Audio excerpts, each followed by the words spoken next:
72 घंटे बाद जीआईटी ने इब्तिदाई रिपोर्ट पेश कर दी, जिम्मेदारान का तायुन कर दिया, मगर अब भी कुछ सवालात बाकी हैं जिसके लिए जीआईटी ने वक्त मांगा है।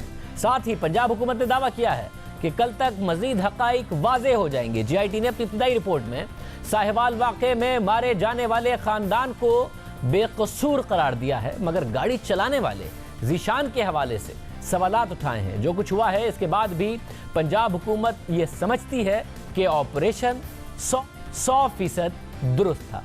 सीटीडी ने गाड़ी में सवार 4 अफराद को कत्ल कर दिया, उनमें एक 13 साल की बच्ची भी थी। सीटीडी एहलकारों ने गाड़ी को रोका, बच्ची को बाहर निकाला, फिर फायरिंग की, मगर फिर भी पंजाब हुकूमत समझती है कि ऑपरेशन 100% दुरुस्त था। 72 घंटे मुकम्मल होने पर वज़ीर आला पंजाब उस्मान बुज़दार की सरबराही में अहम इजलास हुआ, जिसमें सीनियर वज़ीर अलीम खान, वज़ीर कानून Raja Basharat, chief secretary, additional chief secretary, secretary दाखिला, आईजी पंजाब और मुतल्लिका एजेंसीज के आला अफसरान समेत जीआईटी के अराकीन भी शरीक हुए।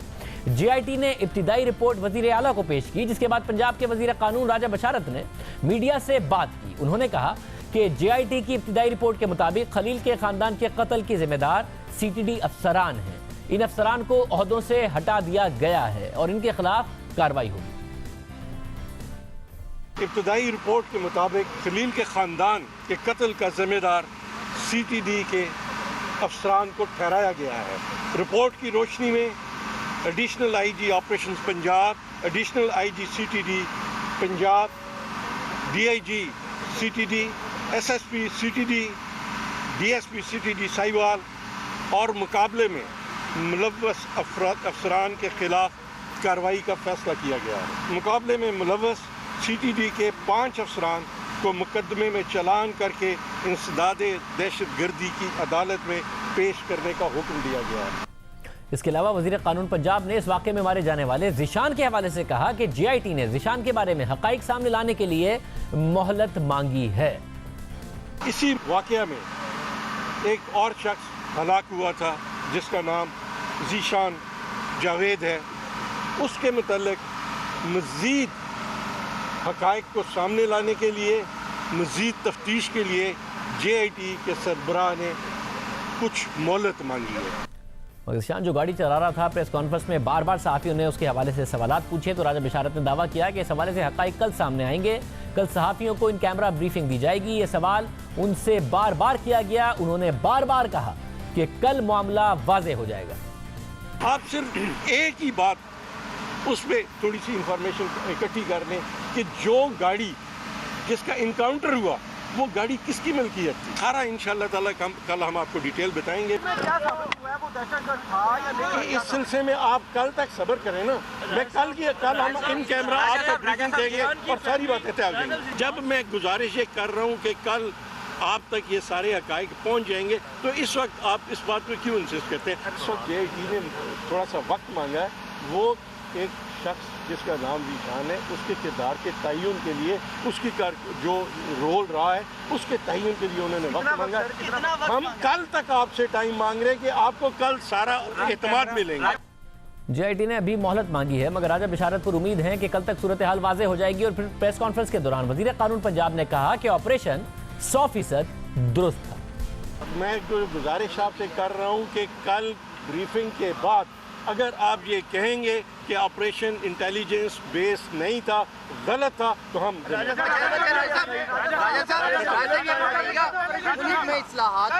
यार अभी ऑपरेशन सही था या गलत था? ऑपरेशन 100% सही था।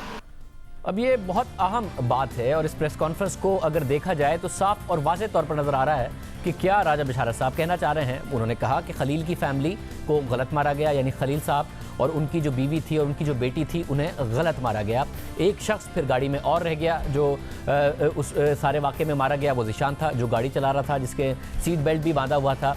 और फिर कह रहे हैं कि उसके बारे में कल बताएंगे, मगर इंटेलिजेंस दुरुस्त थी, यानी कि जो ज़ीशान के हवाले से सीटीडी ने दावा किया था कि इंटेलिजेंस इस्लात थी कि उसका दाइश से ताल्लुक़ है, उस हवाले से कह रहे हैं कि 100% दुरुस्त थी। ये भी कह रहे हैं कि बाद में बताएंगे, ये भी कह रहे हैं कि इंटेलिजेंस 100% दुरुस्त थी, ऑपरेशन 100% दुरुस्त था।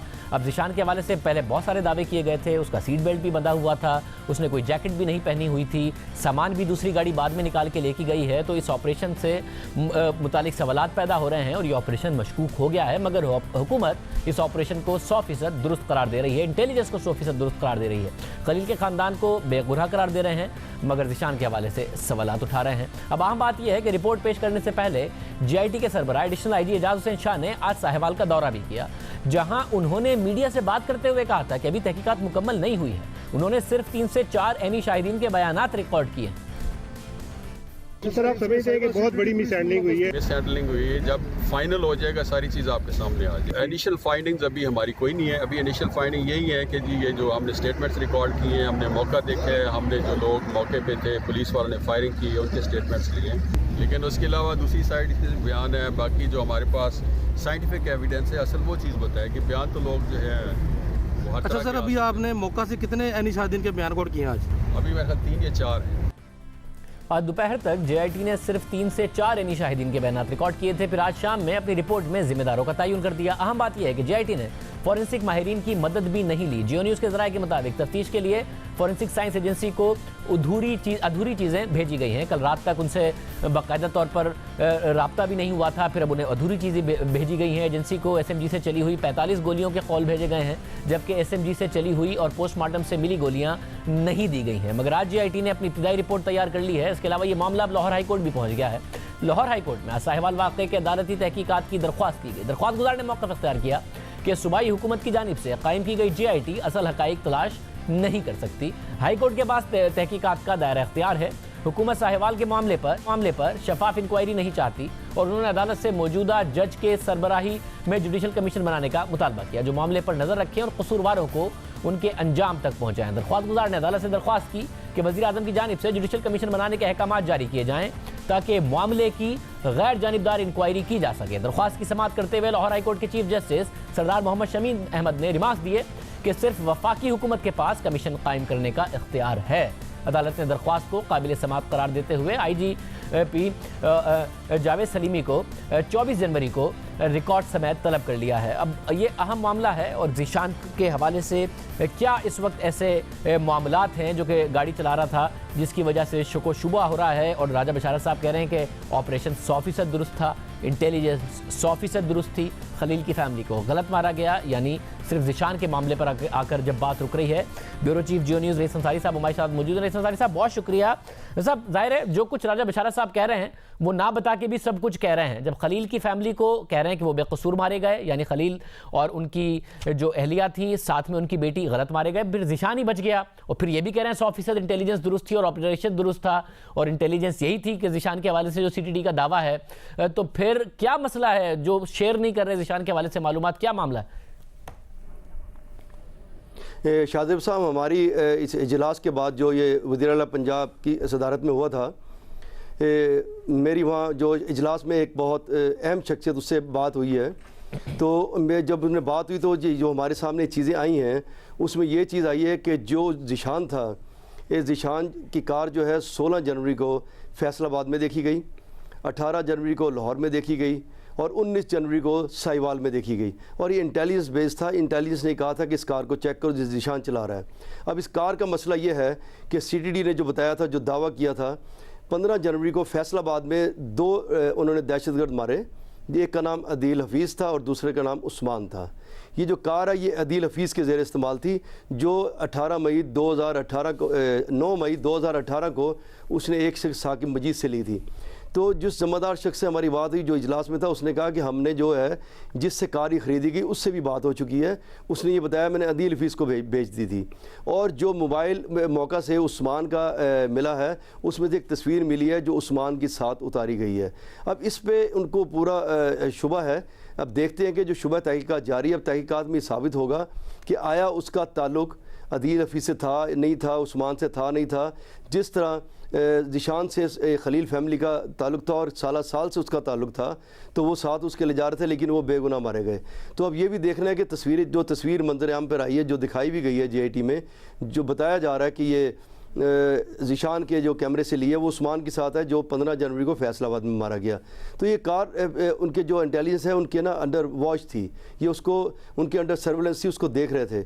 लेकिन जो बात की आपने अभी, जो राजा बिशारत ने कहा है कि ये 100% दुरुस्त ऑपरेशन था, वो गालिबन इसी हवाले से कह रहे हैं कि जो कार थी वो अदील हफीज़ की थी जो साकिब मजीद से ख़रीदी गई और जो अब ज़ीशान के ज़ेर इस्तेमाल थी। अब यहाँ एक और सवाल उठता है कि ज़ीशान का भाई जो एहतशाम है वो डॉल्फिन फोर्स में 2017 में भर्ती हुआ। जब आप फोर्स में भर्ती हो तो वो आपके पूरे ख़ानदान की एक इंटेलिजेंस रिपोर्ट देते हैं कि ये ख़ानदान ठीक है या नहीं है, कोई शामिल तो नहीं है। जब वो भर्ती हुआ उसकी एक इंटेलिजेंस रिपोर्ट गई होगी, क्या उसमें इन्हें नहीं पता लगा ज़ीशान इसमें मुलव्वस है? ज़ीशान का तहकीकात ही बताएगी कि आया ज़ीशान बराह रास्त मुलव्वस है या उसका ताल्लुक़ है, जिस तरह ज़ीशान से खलील फैमिली का ताल्लुक़ था उसका उस्मान से ताल्लुक़ है। तो वो इंटेलिजेंस रिपोर्ट कहाँ गई? जो डॉल्फिन में उसका भाई भर्ती हुआ डॉल्फिन फोर्स लाहौर में, उसकी इंटेलिजेंस रिपोर्ट में ये क्यों बात सामने नहीं आई कि ज़ीशान इस किस्म के ताल्लुकात रखता है या इस किस्म की एक्टिविटी में मुलव्वस है? तो अब ये तफ्तीश में बात सामने आएगी कि आया वो बराह रास्त टेररिज्म में मुलव्वस है या उसका कोई ताल्लुक़ है या वो सहूलतकार है। लेकिन एक और जो बात है, जो साहिवाल में जब ये ऑपरेशन हुआ, हमारी उसी ज़िम्मेदार शख्स से बात हुई तो उसने कहा कि ऑपरेशन तो ठीक था लेकिन ये टैकल गलत किया गया जिसकी वजह से इतनी सजाएं दी और जो उस वक्त तलाशी ली गई। सर ये जो अब मसला ये कि एक तो अल्फाज और जब ये मीडिया से गुफ्तगू तहरीक इंसाफ के रहनुमाओं ने की है उसमें कभी कोलैटरल डैमेज का लफ्ज़ इस्तेमाल कर देते हैं, कभी चीफ मिनिस्टर साहब फूल लेकर चले जाते हैं, फिर ये ऑपरेशन 100% दुरुस्त था। वो कहना ये चाह रहे हैं कि इंटेलिजेंस 100% दुरुस्त थी ज़ीशान के बारे में, ऑपरेशन दुरुस्त तरीके से नहीं किया गया। और क्या ज़ीशान के पास फिर कोई असलहा था, उसने कोई मज़ाहमत की? क्योंकि बच्चा तो ये बता रहा है कि उसके वालिद साहब ने कहा पैसे ले लो चले जाओ। तो यानी कि बाकायदा तौर पर पुलिस वालों के दरमियान और इनकी गाड़ी में जो खलील साहब उनके दरमियान बातचीत हुई है, उसके बावजूद बच्चों को निकाल कर गोलियां मारी गई हैं। तो क्या ज़ीशान के पास कुछ था ऐसा जिसकी वजह से पुलिस वाले डर गए और उन्होंने गोलियां मारी? जी, जो हमारे उस जिम्मेदार शख्स से बात हुई जो इजलास में था, उसका ये कहना है कि जो मौके से तलाशी ली गई चीज़ें लेके गए हैं, वहाँ से ना कोई दस्ती बम मिला है, ना कोई वहाँ से क्या नाम है कोई खुदकश जैकेट मिली है और ना ही वहाँ से कोई ऐसा असला मिला है। लेकिन जो इन्होंने फोरेंसिक साइंस में जो चीज़ें भेजी हैं उसमें 5 गोलियाँ भेज दी। जब हमारी माहिरीन से बात हुई उसने कहा हम गोलियों का क्या करेंगे, ये तो यूज़ ही नहीं हुई। अब हो सकता है कि वो बाद में ऐसे कहें जी ये 5 गोलियां हैं, ये ज़ीशान के वहाँ से बरामद हुई। लेकिन जो एनी शायद जो JIT रिपोर्ट लेकर आई, जो JIT ने बात की है, उसके मुताबिक वहाँ से कोई फायर होता दिखाई नहीं दिया गाड़ी में से। तो वो सहूलत, उनका कहना है कि वो मूव हो रहा था और जो वो ख़ुद मूव होना चाह रहा था लेकिन वो ढाल ले गया इस ख़ानदान की, और उसने अपनी मूवमेंट में अकेला नहीं मूव हुआ क्योंकि वो सर्विलेंस में थी उसकी गाड़ी, वो उसने मूव हुआ इस ख़ानदान को ढाल बनाकर। लेकिन जब वहाँ इन्होंने ऑपरेशन किया तो जहाँ तक जो मेरी राय या जो मेरी कह रहे कि मैं इन्वेस्टिगेटिव जर्नलिज्म में है कि जब पुलिस पहले फायर कर चुकी थी गाड़ी पे, उसमें उसको जो बच्चा था उमैर, उसको ज़ख्मी निकाला गया, तो उस वक्त अरीबा पे कोई भी गोलियां लग चुकी थी, उसकी माँ नबीला को भी लग चुकी थी। इन्होंने बच्चों को निकाला और उन्होंने सोचा कि बाद में जिस तरह हैंड आउट जारी होता है इसको गोलियां मार दी जाए, सबको मार दो, हैंड आउट जारी होगा, चीज़ें डाल देंगे पास से और उसमें कुछ चीज़ें डाल के इसे मुकाबला बना देंगे।